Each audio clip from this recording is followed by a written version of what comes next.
Mason O'Reese's.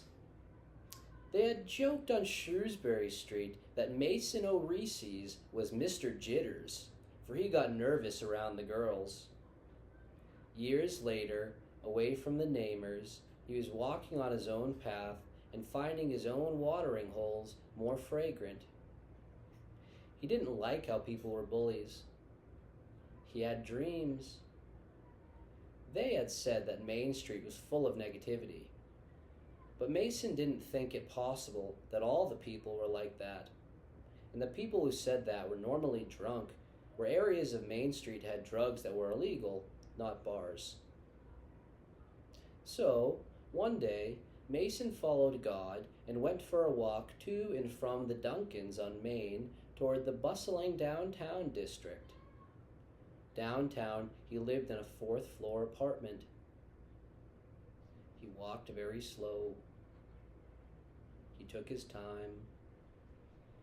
He paid his respects and didn't put foreign weight on others, for he himself had suffered other people's negativity. And Mason didn't want to make anyone have to prove anything harsh, and he knew it wasn't his neighborhood.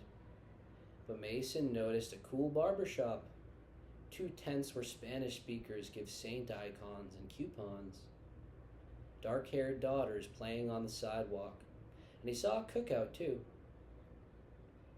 Jolly people there were making plates. The trees there seemed like foreign earth replenished. It was a beautiful walk replenished by there being no crowd. What's more, he noticed there were cool businesses meaning to sprout from the cement. How were they to flourish unless ones like Mason discarded prejudice and walked by the businesses that were looking to stay open? His friend Muhammad lived over there too. On occasion, Mason noticed his dude T.T. Pelvis pushing weight in the community shopping cart with a white head wrap. They were all trying to keep good weight on the earth.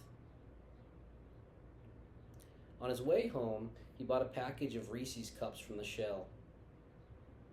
Every Thursday, Mason bought an orange Reese's package at the shell and saved his orange wrappers to make a collage on a round canvas.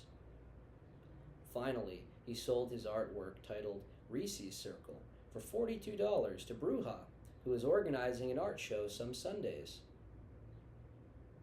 He used his money to buy new shoes from that one salon/clothing store on Main, and the shoes were dope shoes. Mason went on private walks day after day, having earned a more flexible nickname on the roads, Mason O'Reese's. Taking the bus to somewhere new, then walking home at sunset, being respectful and showing love and helping to encourage the young ones not to bully or be bullies. For the area's attitude was on the rise. New skill sets evolved. Long Main Street was on the rise like the bustling downtown district. And would you believe it? Sometimes it just took brave people to believe in one another like Mason had been doing. He walked in the spring, fall, and winter, a little in the summer.